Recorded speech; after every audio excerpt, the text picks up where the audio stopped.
നമ്മുടെ യുവതലമുറയുടെ ഭാവിയെക്കുറിച്ചാണ് നമ്മൾ സംസാരിക്കുന്നത്. ഊർജ്ജസ്വലരും സ്വപ്നങ്ങളുമുള്ളവരുമായ നമ്മുടെ യുവതലമുറ, അവരുടെ മുന്നിൽ അനന്തമായ സാധ്യതകളാണ് തുറന്നു കിടക്കുന്നത്.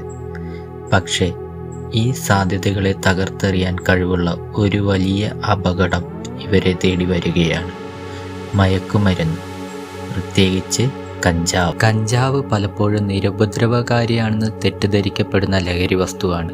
പക്ഷേ ഇതിൻ്റെ ദൂഷ്യവശങ്ങൾ അതിവിപരീതമാണ്.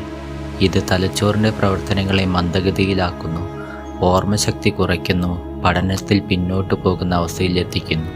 ഇത് യുവതലമുറയുടെ ഭാവിക്ക് നേരെയുള്ള വലിയ ഭീഷണിയാണ്. എന്തുകൊണ്ടാണ് യുവാക്കൾ ഈ കെണിയിൽ വീഴുന്നത്?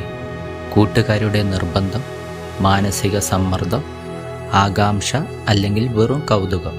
പല വഴികളിലൂടെ അവർ പതുക്കെ ലഹരിയുടെ ലോകത്തിലേക്ക് കടന്നു പോകുന്നു.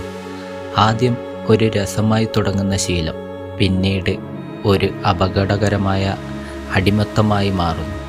കുടുംബത്തിൽ നിന്നും സാമൂഹ്യ ബന്ധങ്ങളിൽ നിന്നും അവർ ഒറ്റപ്പെടുന്നു. കഞ്ചാവിൻ്റെ ദീർഘകാല ഉപയോഗം മൂലം ശ്വാസകോശ രോഗങ്ങൾക്കും ഹൃദയ സംബന്ധമായ പ്രശ്നങ്ങൾക്കും മാനസിക രോഗങ്ങൾക്കും കാരണമാകുന്നു.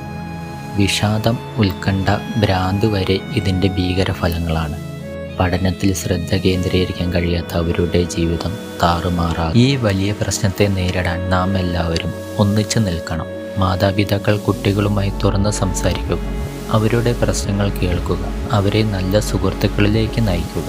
വിദ്യാലയങ്ങളിലും കോളേജുകളിലും മയക്കുമരുന്നിൻ്റെ ഭീഷണിയെക്കുറിച്ചുള്ള ബോധവൽക്കരണം നടത്തണം. ആവശ്യമെങ്കിൽ വിദഗ്ധരുടെ സഹായം തേടാനും മടിക്കരുത്. കൗൺസിലിങ്ങും ചികിത്സയും വഴി ഈ അടിമത്തത്തിൽ നിന്ന് മോചനം സാധ്യമാകും. ഓർക്കുക, നമ്മുടെ യുവതലമുറയാണ് നമുക്ക് ശേഷം വരാനിരിക്കുന്ന ലോകം. അവരെ ലഹരിയുടെ പിടിയിൽ നിന്ന് രക്ഷപ്പെടുത്തേണ്ടത് നമ്മുടെ എല്ലാം കടമയാണ്. അവരെ ആരോഗ്യമുള്ള, സന്തോഷമുള്ള ജീവിതത്തിലേക്ക് നയിക്കാൻ നാം സജ്ജമാക്കണം. മയക്കുമരുന്ന് രഹിതമായ ഒരു നല്ല നാളേക്കായി നമുക്ക് ഒരുമിച്ച് പ്രവർത്തിക്കാം.